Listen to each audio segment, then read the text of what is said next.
Hello, and thank you for joining us. My name is Anita McCuitt, and I am the president of the Canadian Club of Toronto. You're joining us for our first event of our 124th season, and I'm so proud to be kicking it off with an important and urgent discussion that really needs to be held. The lack of racial diversity and the presence of systemic racism is a not-so-secret reality in Canada. In corporate Canada in particular, despite the fact that many Canadians still say, we don't have racism here in Canada. You only need to look at the boards and executive management teams of our most prominent companies to see that there is an issue. And yet attempts to address this deep-seated inequality has not resulted in lasting or even discernible change. BlackNorth Initiative is committed to changing that. The BlackNorth Initiative is a council dedicated to holding corporations accountable for ending anti-Black racism in their organizations. And we have over 2,000 viewers tuned in right now to hear more about the action that they can take in their own organizations. Before we dive into today's topic, here's some information about how you can participate with us. If you find that your internet is slow, press the click here to switch stream button. The video quality may decrease, but the audio should stay strong. If you have questions, just click the questions tab and enter your questions in the window, and they will be sent to today's moderator. The request help button is located at the bottom right corner of the page, and it's for technical support. Thank you to today's event sponsors, BLG, Morneau Chappelle, PwC, and Scotiabank. The Canadian Club is a nonprofit, and we've been gathering people for over 124 years. And it's because of our sponsors that we're able to continue to do that, especially during these trying times. We are grateful for your support for today's important discussion. Now, to introduce today's speakers. Rola Dagher is the president and CEO of Cisco Canada and co-chair of the BlackNorth Initiative. Wes Hall is the executive chairman and founder of Kingsdale Advisors and the founder and chair of the BlackNorth Initiative. Following Wes and Rola's remarks, we'll move to our panel discussion featuring Andria Barrett, the CEO of Diversity Agency and the president of the Canadian Black Chamber of Commerce, the Honorable Dr. Donald Oliver, retired senator, having served 23 years in the Canadian Senate, and David Simmonds, Senior Vice President, Communications and Public Affairs, McKesson Canada, and President-elect of the Canadian Club Toronto. And today's moderator is Dwight Drummond, host, CBC Toronto News.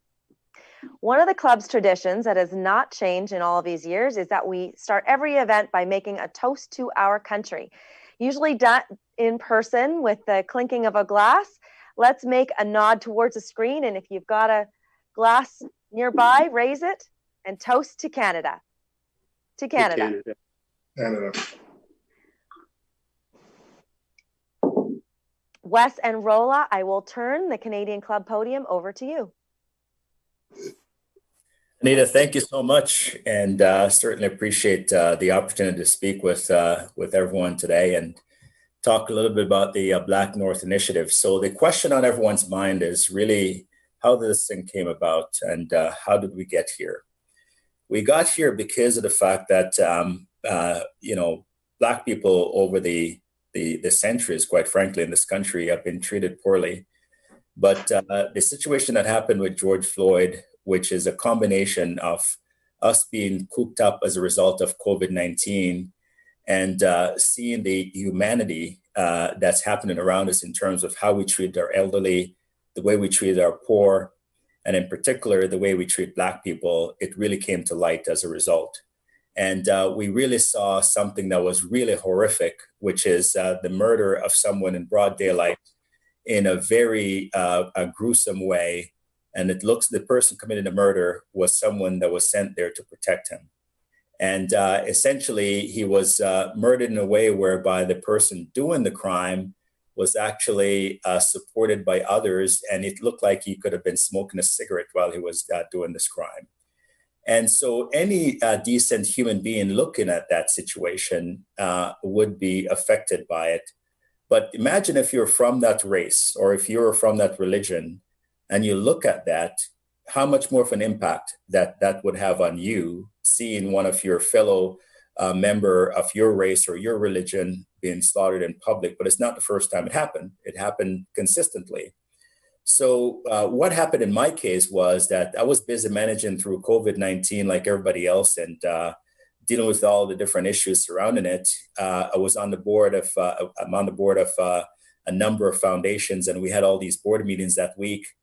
And when I saw the video, because someone said, just watch the video, Wes. And I said, no, I've seen the video before, but I thought it was another video. And it shows how callous we've become. And after seeing the video, it really changed my life in the sense that I couldn't really go back to doing normal things anymore. And the interesting thing about that video was that now we're seeing companies making statements. The question is, why is it that it's taken now for them to make statements? For example, you have Black employees and you see the plight of Black people. It's played out on the TV screens almost on a nightly basis. And as the CEO of your company, you did not send a message to all your employees to let them know that what you're seeing in public is deplorable, and it's against your being, it's against everything that you stand for as a business leader, and that you're going to do something about it. That would be a strong message to send to your Black employees if you'd send something like that out, and not wait until there's outrage and protest in the street before you actually take a position on the issue. So after seeing what happened, I said, I can't really stay quiet anymore. I have to write an article about it. And I wrote an article, and it was put in the front page of the Globe and Mail. And you have to understand that it wasn't easy to write that article, because historically, when Black people spoke out, they were penalized as a result. We saw John Carlos and Thomas Smith in the 1960 Olympics when they put their fist up. We saw Muhammad Ali. We saw Martin Luther King Jr., and most recently, Colin Kaepernick. And Colin Kaepernick was peacefully protesting what was happening against Black people in this country. And he was one of the best quarterbacks in the league, top 5. And as a result, he couldn't play for the worst team in the league after what happened to him. So I really saw no examples of business leaders, unfortunately, that were in a position to not only speak up, but get their voices heard. Because it's one thing to speak up, but to actually get your voice heard. And so when I wrote that op-ed, I was sitting in my backyard, wondering what the consequences were going to be. And I got a call the first call I got was from Victor Dodig, as I wrote in a subsequent article. And he asked, what can I do? Now, you got to understand how much I appreciated that call, because first of all, I didn't know what the response was going to be. And secondly, he didn't call and say, I'm a CEO with all the answers. Here's what you should do. He said he was vulnerable, and he said, what can I do? And that meant a lot. I got a call from Prem Watsa. He said, Wes, can I come over to your house? And he came over. And he said to me something very profound. He said, I'm an Indian man. I've been in this country for a long time. I've built a lot of wealth for myself. I know Black people face a lot of issues, but until your article, I didn't get it. And Rola Dagher called me. She's on me with here with me today. And she asked the same question. So we said, let's form this council. We're going to call it the Canadian Council of Business Leaders Against Anti-Black Systemic Racism. But because that's a mouthful, we're going to call it BlackNorth. We're going to use a uniquely Canadian solution to solve a problem. So we go, as business leaders, we're going to use the same approach that we've seen in trying to solve COVID-19, and use that same business approach where we actually work collectively together to solve a social problem. So 7 weeks ago, we thought that we couldn't leave our homes because we thought we were going to die. And because we work collectively, we're now in a position where our businesses are open up and the economy is getting back again. So we go, why don't we use the same approach to solve this problem? Let's look at use a business approach to solve this social problem. Now, one of the things that we're hearing from people is we're going to do our own thing, right? Let's assume, for example, that with COVID-19, every business say, we're going to do our own thing, right? We're going to open when we want to. We're going to let our employees come and go when they want, because we're just going to do our own thing. We're going to come up with our own solution. We would be still dealing with the ravages of COVID-19. We would be still stuck in our homes as a result of that approach. But we knew that we had to work collectively to solve that pandemic. Anti-Black systemic racism is a pandemic. It's a pandemic. And just like COVID-19, to solve that pandemic, we have to work collectively. We cannot do it in isolation, or else it will never happen. Now, I do appreciate that companies are big and they have their own approach to things, but at the end of the day, we didn't use that excuse with COVID-19. We didn't say, well, my company's too small, I can't close it down for a week. Or my company's too big, I can't do all those different things. We did the right thing, and we beat this thing in a record period of time. We never thought we'd get here 7 weeks ago. We can do the same with anti-Black systemic racism. We have to work collectively. So why do we have this pledge? So because of the fact that we're getting together as business leaders to solve this social problem, we go, first, we have to make sure our own house is in order. We can't go out and start to criticize other people, and yet we ourselves have the problems internally. So we go, let's look at our house, look at the top of our company at the board. Are there Black people there? And if there aren't, is there a systemic reason behind it? Then look one down at the C-suite. Are there Black people there? And if there aren't, is there a systemic reason? Then we look into the pipeline. If there aren't Black people there, is there a systemic reason? And then we fix those problems. But we have to recognize the fact that our employees must now get into the real world and leave our company. And they're going to be subject to the justice system, the education system, the health system. Are there systemic impediments in those systems to our employees that actually prejudice our employees? And if that's the case, we must use our clout as corporate leaders to remove those barriers so that things are a little bit easier for employees. So really, at the end of the day, that is what this whole initiative is all about. It's not to name and shame. It's really to get together with like-minded people to solve a very critical problem, which is anti-Black systemic racism. And I do believe that if we use our collective efforts, if we work together, if we put all the ego aside and all the bureaucracy that we use, just like we put them aside with COVID-19, we can have some marvelous results in a short period of time. Thank you, Wes. And now you know why I could not say no to this.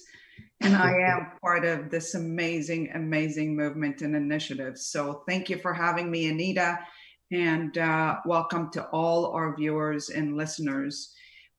So in March, we fell asleep and woke up to a brand new world that we've experienced for the last 4 months.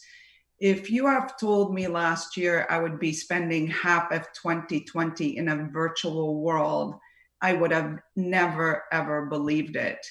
The pandemic has turned everything upside down, but we aren't fighting one virus. Wes just talked about it. The truth is we are fighting two strong viruses, COVID-19 and systemic racism. Unfortunately, and the sad part is we don't have a vaccine for either virus. The murders of innocent people in the US has shaken us to our core. It reminded us if we want to eliminate the virus of racism, we have to stand up against injustice in the status quo now. These moments are watershed moments for all of us. And it's time to seize this moment to do better for Black Canadians, period. Starting now, we need to action because words and intentions are not enough. Let's be honest, although we have done a good and okay job, we've made progress over the years, we have not done enough, and we failed the Black community in Canada. As a technology leader myself, I truly believe technology could play a huge role in helping bridge the divide by providing opportunities, because technology on its own, it's great, but we can't do it alone. Technology today is the enabler, but people are still the transformers for everything that we do. and change need to start with people in leadership. Hence the reason why all of you leaders today on the call. We have to remember one thing that is so important.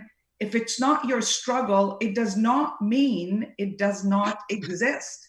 It exists. The pain of all of us today is the power of us tomorrow. After the murder of George Floyd, Cisco took a public stance globally, and our chairman and CEO, Chuck Robbins, was the first leader to stand up and say, no more. Over 70,000 Cisco employees took a part of an open and an uncomfortable conversation about racism with leaders from the Black community by creating a safe environment for a transparent discussion.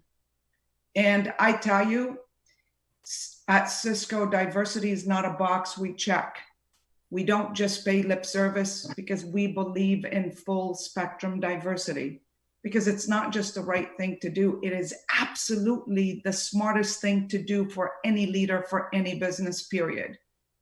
Companies with an inclusive culture are 6 times more likely to be innovative. Yes, 6 times.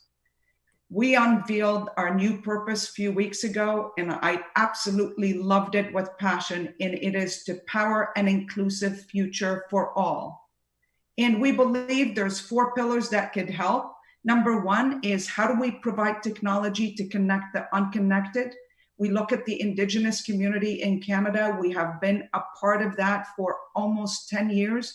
How we connect over 20,000 students in the Indigenous community, because we believe every child, every kid in Canada deserves an opportunity to learn. CAMH, the Center of Mental Health, we all know how mental health has taken a priority in our health period during the pandemic by offering virtual care to marginalized people in the community. When we talk about skilling of the future, our Cisco Networking Academy is an amazing, amazing program where we partner with organizations like Empower and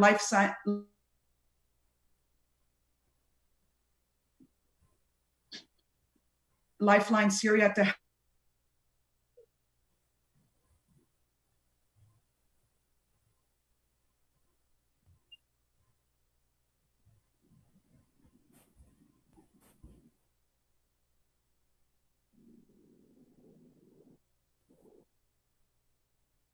Yes, I can. I know what Rola is going to say. So I think that what Rola's point is that there's a lot of partnership that they were able to have through Cisco as a result of this BlackNorth initiative. Not just the BlackNorth initiative, but generally speaking, changing the conversation as it relates to Black people.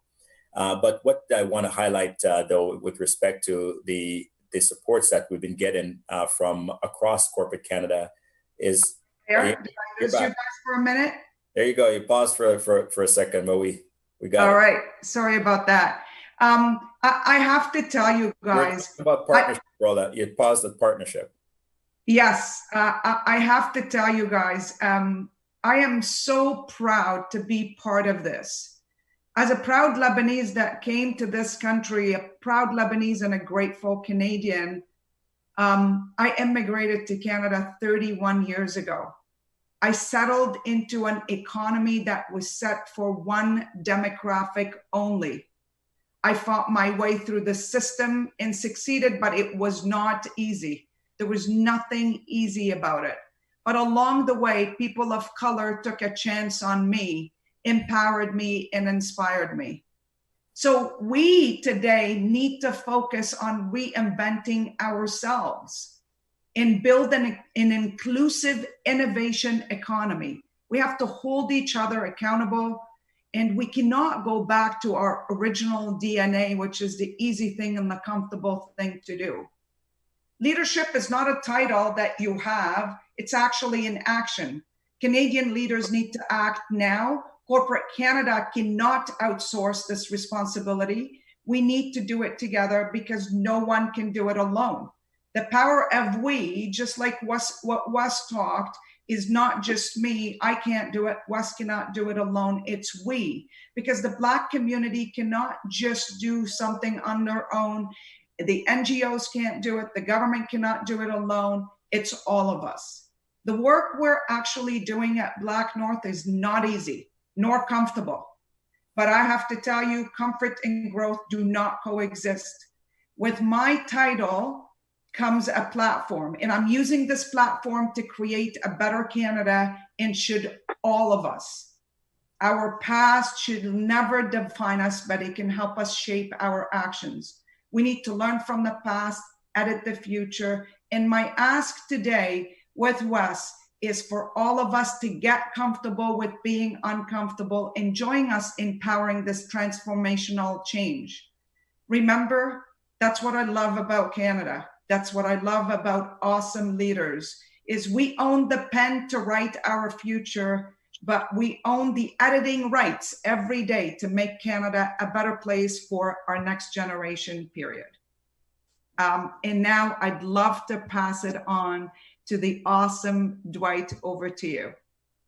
Thank you for that, Rola. Thank you for that, Wes. And thank you for this BlackNorth initiative, and to the Canadian Club for hosting us this afternoon for this very important conversation. Joining us on this conversation, we have Andria Barrett, Diversity Agency Pres, and also Canadian Black Chamber of Commerce Pres. We have the Honorable Dr. Donald H. Oliver, CMQC, retired Senator of Canada, also a member of the Nova Scotian community, one of the oldest Black communities in this country. And of course, David Simmonds, also from the Canadian Club and McKesson, Canada. Let's get right into this conversation. Andria, I would like to start with you. The Canadian Black Chamber of Commerce is trying to show corporate Canada that success in the Black business community will lead to a stronger and more successful overall Canadian economy. It really seems like common sense, but how difficult has it been for you to try to convince corporate Canada as you try to help Black Canadian businesses across this great country of ours? Thank you, Dwight, and good afternoon, everyone. Thank you for having me. It's a really great experience to be here. In regards to that question, we have had some challenges at the Canadian Black Chamber of Commerce. I remember when we first started, we had people asking, why do you need a Black Chamber of Commerce? Why do you even exist? The problem is there are fantastic Black businesses right across the country that are just looking for opportunity. You'll find that we are unrepresented in other chambers and boards of trades, and we just want an opportunity to connect with corporate Canada to let them know that exactly what Rola said, having diversity in your organization all the way down, including in your supply chain. We want to be your consumers. We want to be your suppliers. It just makes better business sense. It really does. The Honorable Dr. Donald H. Oliver, Black people have been in this country for a very long time. They say Matthew da Costa was part of the exploring party that sailed from France to the New World. That was in the 17th century. He was the first recorded Black person in this territory that would become Canada. So I have to ask you, how does it take until 1990 for someone like yourself to be summoned to the chamber as the first Black man in Canadian history to become a senator in this country? Well, I'm from Nova Scotia, and we've been living with slavery for over two centuries. And when Matthew da Costa came, it was wonderful that he was Black because he could speak more than two languages, and he made a great contribution as a Black man to Nova Scotia, even in a period of slavery. And that has made a big difference. But my grandfather and grandmother on both sides of my family came from slave plantations in the United States. And so they came to Nova Scotia and to Canada and brought a tradition of slavery. And we have risen from that to find that it's possible to make it in positions like the Senate of Canada. And it's wonderful, but we still have an awful lot of work to do to make these kinds of opportunities more available to more of our Black youth. We're hoping to have a conversation with you because we know you've been in this fight for decades now. Some of us are newbies to this when it comes to comparison to you. David, the Diversity Advancement Network puts you on their list of 100 top Black Canadians. You have advised our provincial government on efforts to combat anti-Black racism. You're president-elect now of the club that is hosting us this afternoon. I wonder if you're the first Black president. You can speak to that. You're also a sought-after public speaker who has been seemingly able to crash through some of these glass ceilings that exist for people of color in corporate Canada. I'm hoping that this afternoon that you'll share some of your strategies with us for that success.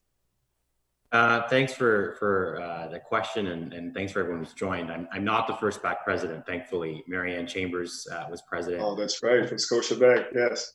So the Chambers probably take that one from us, follow in important footsteps.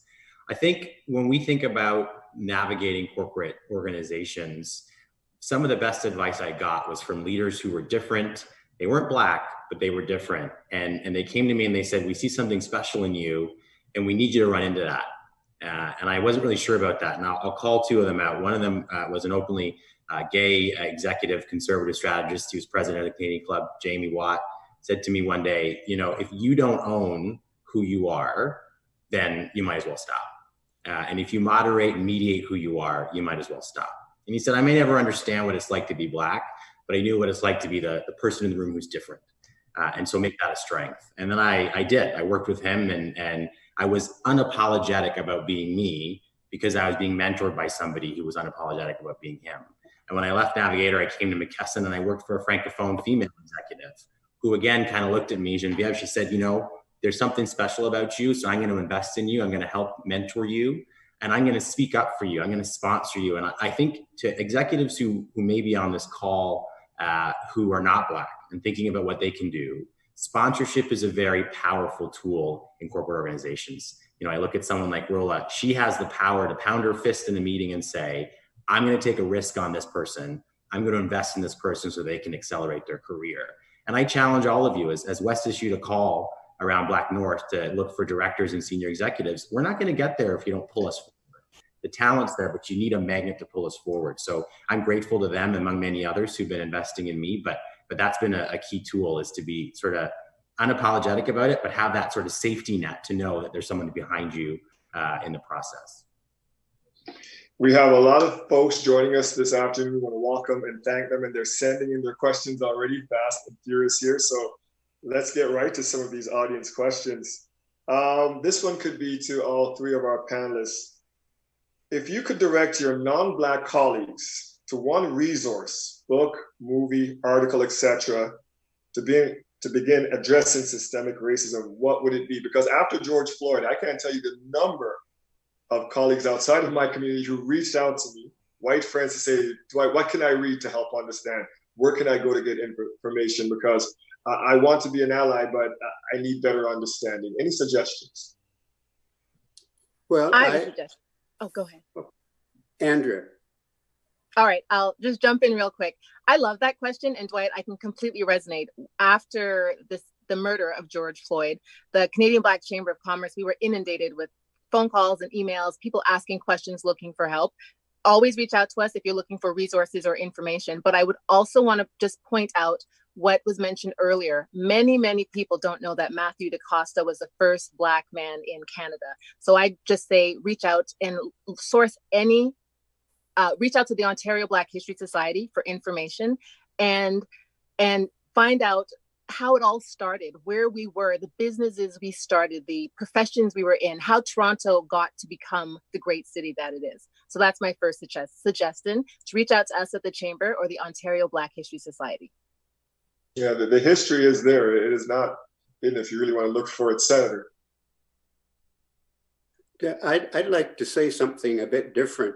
And as Wes said at the very beginning, and I want to thank Wes for bringing this initiative and being the catalyst for being in this initiative, and also for being the inspiration for all of us in Canada. And this time, there's going to be a big change. And when this is over, Wes, Canada is going to be a very, very different place. But rather than read a Black book, I think that white people should be reading some white books by New York Times leading authors who have written out things like white privilege. Because as Wes and everyone else has said today, we don't have to go back and rehash the stories of what is systemic racism against Blacks, because we know. We could sit here and give you 15 or 20 stories very easily of things that have happened in our own lives. But yes, that's past. So now the burden has left the Blacks, because our case is known, and the burden is on whites, and they have to learn about white privilege. And white privilege is that thing that's been given to them that has been unearned, and gives them all the privileges in corporate Canada to have more power and to have more access to resources to make life easy. That is, to get, when it's time for a big promotion in a corporation, white privilege lets them be first in line. So that's the kinds of books that I think they should be reading. Thank you for that. David, do you want to comment before we move on to the next one? Sure. I'd say, I think the senator's recommendation, the book is actually called White Privilege, and I would encourage everyone to read it. I think the other component of that is to read the history of our country and take stock of the absence of Black stories. Knowing that Matthew DaCosta has been in our country since the French sailed across, and yet our stories aren't in the textbooks, is a telling example of privilege. Wes and I are not, I don't think we look the same. We're both probably handsome. I'll give him that. When I was consulting Wes's firm and the firm I was at, were working on a project, two very different spaces. He was doing the proxy work, we were doing the communications work. I walked into a boardroom in TD Tower, and I'm a little bit younger than Wes. We're both, I'm from Jamaica, but we're a little bit younger. And this executive came to me and spoke to me like I worked at Kingsdale, and was telling me all this information about Kingsdale and assumed that I was Wes Hall. If you want to talk about privilege, imagine your child or your brother or your husband walks into a room, and the assumption is that because he's Black, he must be Wes Hall. So I think, when I talk to my corporate colleagues, I say that I am often the only person in the room, and that's exhausting. It's not fair. I do the work anyway, but there's these gentle reminders of the fact that this is the lived reality that we're talking about. And so there is a bit of a difference, and we want to take stock of it. Another audience question. I work in the media. I understand the attention span of the media and how our gaze shifts from moment to moment. This question says, what is different this time around? We watched the LA riots, and we watched Ferguson pass by with little systemic change.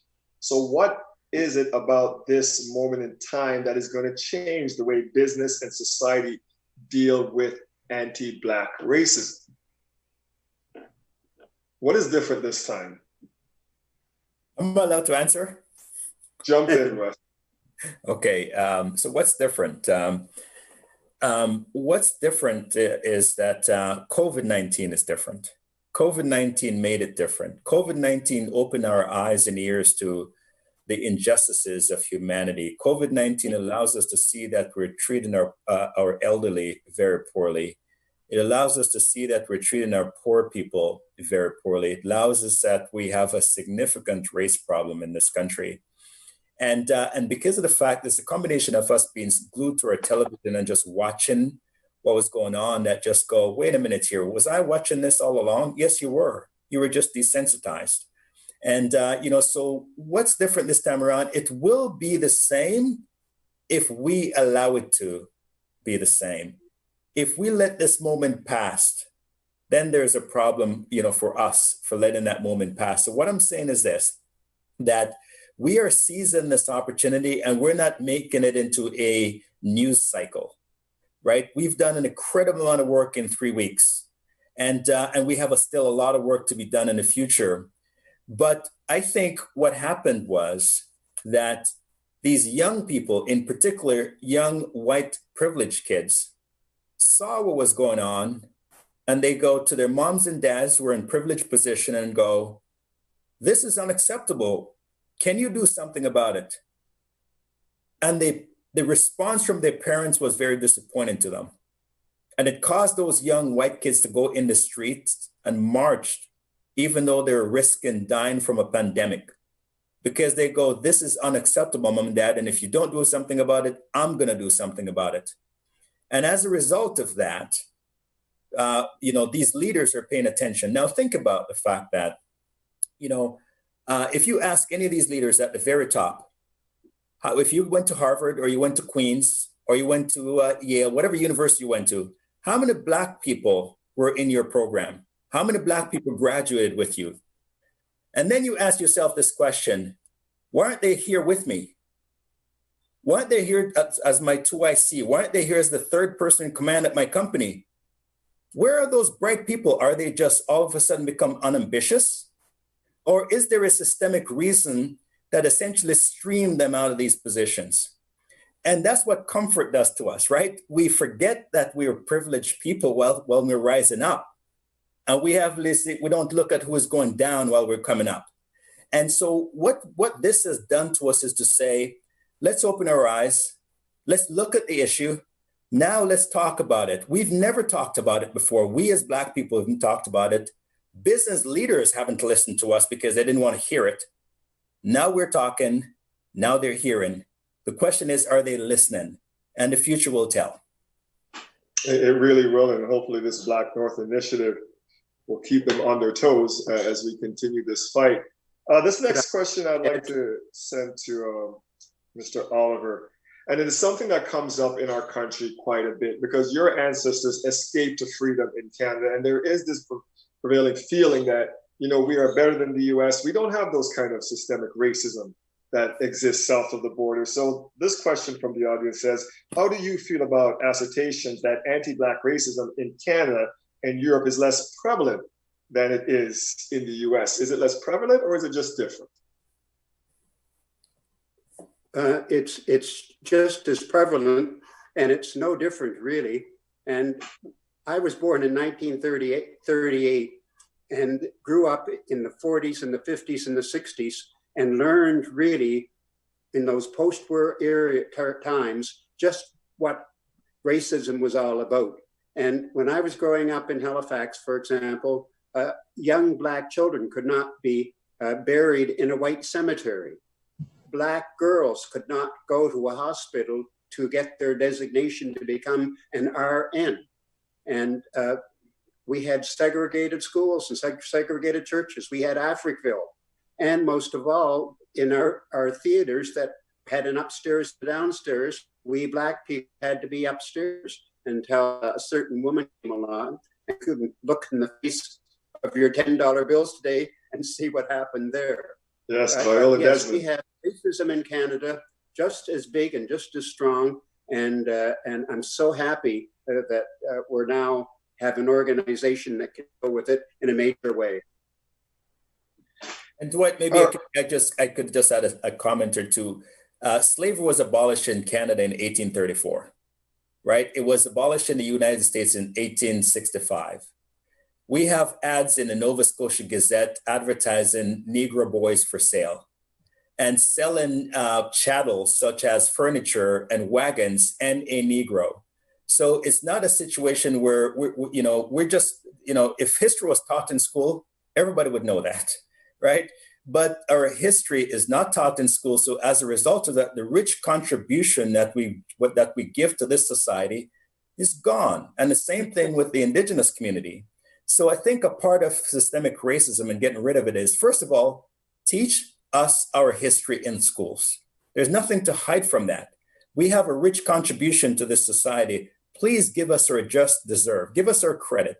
And then please allow us to have the same access to things that you take for granted. Give us the same opportunity to do that. We should not have to become rich before we get certain privileges. We should be able to be born with those privileges, just like anybody else in this country that were born with those privileges. Why should Black people be born in this country and spend their entire life being treated like a second-class citizen?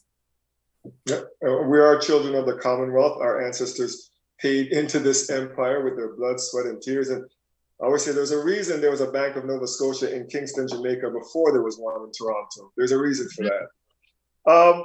Let's continue with this question here. And I think maybe David or Andrea could speak to this one. The question is, are there any Canadian organizations that you think are doing a good job at addressing anti-Black racism internally?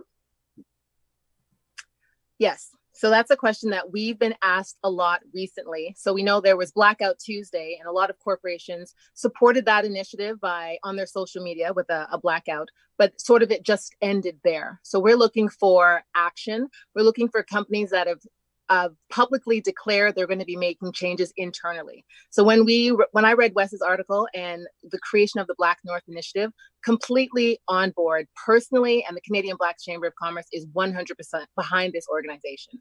So we look at organizations that are going to incorporate Black businesses in their supply chain, that are going to start diversifying their boards. And as Wes mentioned, their C-suite is going to change. So I've seen some banks come out with public statements in the last couple of days talking about percentages that they're going to start incorporating and including more Black people in their organizations and making sure that they promote within. I've seen corporations reach out to us at the Chamber and other organizations with a financial donation and contribution. I want everyone to know that what we're doing is hard, and we want to be treated just like everybody else. No one's looking for a handout. We're just looking for opportunity and want to be treated just like everyone else. So there are some companies doing a very good job of that. Thank you for that, Andrea. David, I do have another question for you, unless you want to jump in on that one too. Okay. This one for you, sir. This participant asks, how can or should I make the argument internally in my organization that we need to address anti-Black racism on its own versus all discrimination? Addressing diversity and inclusion in general. Are diversity and inclusion teams and corporations actually helping to dismantle anti-Black racism, or are they just a Band-Aid solution? So I can speak from personal experience. Our D&I team at McKesson does tremendous work helping to push a business case for diversity. And I think almost every leader on the screen has talked about the business case for diversity. Diverse companies are more innovative, they're more inclusive, they tend to generate more value for shareholders and constituents. So I give D&I teams their credit for that. What I would say is that in Canada, we're wrestling to measure race, right? And I think Wes and Rola have started an initiative with their colleagues that help us measure, put numbers around Black success and promotions and those sorts of things. And so that's going to help us be able to quantify what we're doing. What I would challenge people to do internally, and this is a conversation I have with our CEO, is the business case for this is relevant, but the moral case is even stronger. And I think to Wes's point about George Floyd, when someone can be murdered in plain daylight, it calls us to leadership. And, I had a conversation with our CEO and I said, the moment demands that we look at this issue more intently and that we think about and we talk about the fact that this is happening in real life. And so it's the right thing to do. And if I reflect on the right thing to do and the progress that we've made on files, whether it's the Civil Rights Act in the United States, whether it's equal marriage in Canada for LGBT Canadians, whether it's bilingualism, when we were able to hold this country together, those were all business cases, but it was the right thing to do for Canada. And I think we're at a moment now where we need to do the right thing and acknowledge that there are leaders who are ready to lead, and we should put them in the position to do well. Go ahead, Wes. I don't want to take up the conversation here, but so the question is really, why not deal with other races and other cultures, right? So people should ask themselves, who's at the bottom of the pile? If you want to help somebody at the very bottom, who would you help? You're going to go to the people at the very bottom, the Blacks and Indigenous at the very bottom, okay? Yeah. When all these other organizations are fighting for their rights, and David mentioned about LGBTQ, for example, they were unapologetic as to what rights they were fighting for, gay rights, and they received it. When in terms of the gender rights, they were unapologetic in terms of what rights they were fighting for, and they achieved it. But here's the issue with respect to gender diversity. Black women were not included in that discussion. Because if you look at all these boards and the C-suites, Black women aren't there, right? So they were filtered out of that discussion as well. So let's talk, now we're talking about Black rights and we're working with Indigenous people to get it. And now folks are saying, well, let's talk about everybody else. Who else is being killed in the streets, right? Who's absent from the C-suite and the boardrooms? Blacks and Indigenous. So I think they're deflecting when they use that discussion because it does not work. They use the same discussion when it comes to gender diversity, and it didn't work then, and it's not going to work now. Now, when we talk about diversity and inclusion, every single company has a diversity and inclusion department for the last 3-4 years, okay? Why is it that they're hearing about the plight of their Black employees for the first time now? You're supposed to have a diverse group and an inclusive group, but clearly the reason why you're hearing it for the first time now is because you did not include Blacks and you did not include Indigenous people. So let's just solve for the problem we're trying to solve for. We're trying to solve for anti-Black systemic racism. We're letting people know, and we all know, that Blacks and Indigenous people are treated very differently in this country. No other race can claim that. None. You know, I was talking to a man, an Indian man the other day, and he said to me, you know, Wes, I've experienced racism. And I see this guy and, you know, I said, I'm going to get you. And 20 years later, I experienced it again and I dealt with that person. But I never felt the system was against me, right? The system is against Black people. Let's say that. And if we don't solve for that, we're going to be here 30 years from now saying, why don't we talk about other people? It's a Black issue and let's solve for that. And once we solve that, let's go to the Indigenous community and solve for that and raise both of us up. Yeah, we can't still be fighting for basic humanity at this point. And I think you've answered this other question here. And it says, for companies balancing the needs of all equity-seeking groups, how can they be a part of this pledge and still respect the needs of other people of color? But I think you really touched on that. Maybe you or Wes or Rola can speak to this one, because it seems people in the audience they're looking for specifics about the BlackNorth initiative. They want to know, what does BlackNorth hope to accomplish, and what does quantifiable, tangible progress actually look like? Are we looking for percentages from a company in these pledges? Exactly what are you hoping for from corporate Canada? So Rola is going to talk about the corporate side, but here's what BlackNorth is. It's not about putting Black people on boards and in C-suites only. That's a small part of what we're doing. We're building the modern day version of the NAACP and we're Canadianizing it, okay?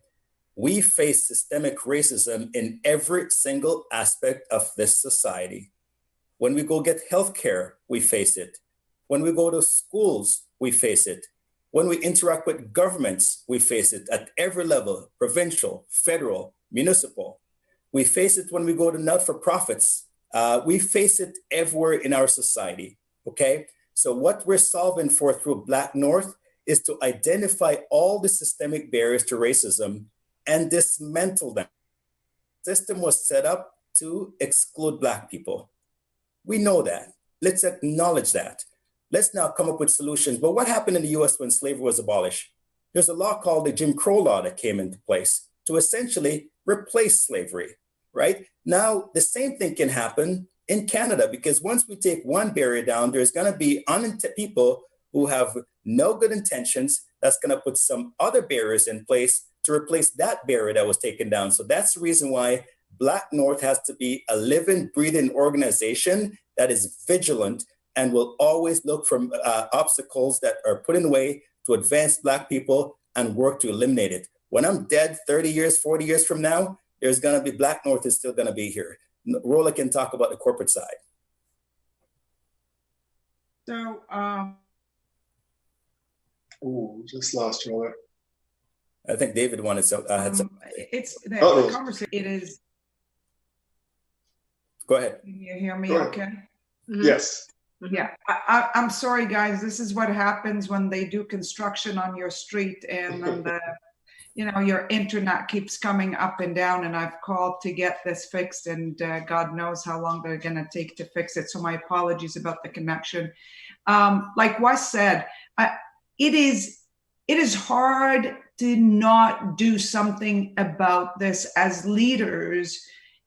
We're not always doing and saying the right things. We are learning through this process. And right now, as leaders, our job is to listen, learn, and lead through the experiences that the Black community is going. I tell you that you know, we've gone through so much and we've done so much, but this is an area where every single leader needs to be very uncomfortable and get out of their comfort zone and be ready to be comfortable to speak up and to talk about this conversation and to listen to what the community needs. And it's mind-blowing when you hear that, you know, there's no Black CEOs in the TSX 60. There is 6 senior Black executives out of 799 executives in Canada. And there's 4 out of 680 board members. It's a problem. You know, this virus needs to stop because every single person in Canada needs an opportunity. Black people need the same opportunity like every single other person in the country, right? Like I said, I came to this country, I felt racism as being an Arab woman, and people call me a terrorist just because I'm from Lebanon, right? And then you fight and you deal every day with it. And like all of you guys are saying, I am beyond shocked what Oliver said, that they couldn't be buried, kids who couldn't be buried in the same, it's crazy. Like we live in a world today that we need to do the right thing for the Black community, and we failed the community. So therefore, every single CEO, and I know that Goldie Haidar has done an outstanding job with the Business Council of Canada and spoke to Wes the same week this moment started to say to all corporate Canada, we need to stick together. And like Wes said, if we don't stick together for COVID, we can't solve it. And if we can't stick together for Black people, we can't do it. So therefore, it's we versus I and me. Dwight, if I can, just on that note, because I feel like there's always an undercurrent when we talk about uncomfortable conversations. The message I would leave colleagues who have the power to do what Rola is talking about is to remind everybody that we're not talking about a conversation of scarcity, right? We're talking about a conversation of abundance. We live in a society that has freedom and equality as hallmarks, so opportunity should be a hallmark. And we should be promoting that. Because you might be looking to lift the Black community up, it doesn't mean that you're not lifting others up too. So I just want to say that that's And the great thing, Dwight, is the corporate Canada has responded so positively about this. It's amazing. I think at one time Wes said, I can't keep up with all the CEOs that you're sending over because everybody's reaching out. This morning, I had one of the largest banks CEO call me to talk about what they're doing and how they can do it and what we need to do to help. So it is amazing to see how all the power of the corporations, all the big corporations and small, that everybody wants to help, which is awesome. So now let's stick with it and let's go out there and execute on every promise that we're making to the community. And just so important. And note that's important. You know, again, I can't stress this enough. And Rola pointed out again, I know that we want to solve problems on our own and go, we have our own thing and we just don't do things a certain way. This is not a normal situation. It's not. COVID wasn't normal. We didn't take a normal approach to deal with COVID. We shut our businesses down and our revenue went to zero. When have we done that before? Never, right? So yes, we've been dealing with anti-Black systemic racism for a long time. So that's probably the reason why we're so cavalier about trying to solve the problem, right? We've never dealt with COVID before, so we know we had to take drastic action. So let's put some urgency behind this. There is no benefit. If you really want to solve this problem, working in isolation gives you no benefit in solving the problem, period. It doesn't allow you to measure your success. It doesn't allow you to do anything because you're working in isolation. You can only say, I think this is what I've accomplished, but you don't know because there's no way to measure it. Through BlackNorth, we're going to be able to measure our success. Everyone who is a part of this, our CEOs. Could you imagine if you announced to the street that I'm not quite sure what my quarter is going to look like, right? And there's no yardstick that you give to the market in terms of how you're going to perform, right?